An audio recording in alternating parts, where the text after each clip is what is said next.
Daily current news में अभी की खबर है, मलेशिया की ओरंगुटान डिप्लोमेसी में बदलाव। हाल ही में मलेशिया ने पाम ऑयल खरीदने वाले देशों को उपहार के रूप में गंभीर रूप से लुप्तप्राय ओरंगुटान भेजने के अपने प्रस्ताव में बदलाव किया है।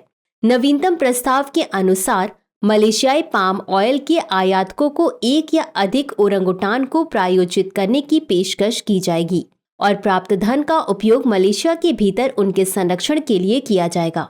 बता दें कि मलेशिया विश्व का दूसरा सबसे बड़ा पाम ऑयल उत्पादक देश है और इस उद्योग को वनों की कटाई से जोड़ा गया है, जिससे ओरांगुटान के आवास का नुकसान हो रहा है।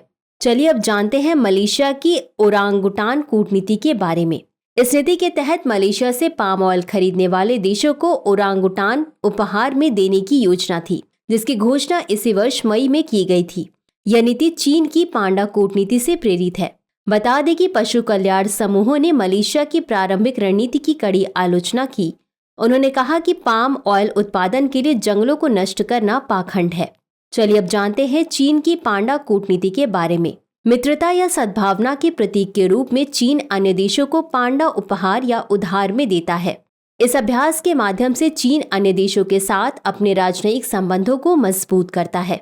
चलिए अब जानते हैं ओरंगुटान के बारे में। ओरंगुटान एक प्राइमेट प्रजाति है। इसे गार्डनर ऑफ फॉरेस्ट के रूप में भी जाना जाता है। इनका जीवन काल लगभग 50 वर्ष होता है। ओरंगुटान की 3 प्रजातियां हैं: सुमात्रन ओरंगुटान, बोनियन ओरंगुटान और तपानुली ओरंगुटान। बता दें कि सभी 3 प्रजातियां IUCN के रेड डेटा बुक में अत्यधिक संकटग्रस्त श्रेणी में रखी गई हैं। गौरतलब है कि वनों की कटाई, कृषि विस्तार, विशेष रूप से पाम ऑयल के बागान, अवैध शिकार और अवैध व्यापार ओरंगुटान के अस्तित्व के लिए मुख्य खतरे हैं। अंत में देखते हैं आज के अभ्यास प्रश्न को। ओरंगुटान को IUCN की रेड लिस्ट की किस श्रेणी में रखा गया है? A असुरक्षित, B संकटग्रस्त, C अत्यधिक संकटग्रस्त, D जंगल में विलुप्त। इस प्रश्न का उत्तर कमेंट बॉक्स में जरूर दें। अभी के लिए बस इतना ही। धन्यवाद।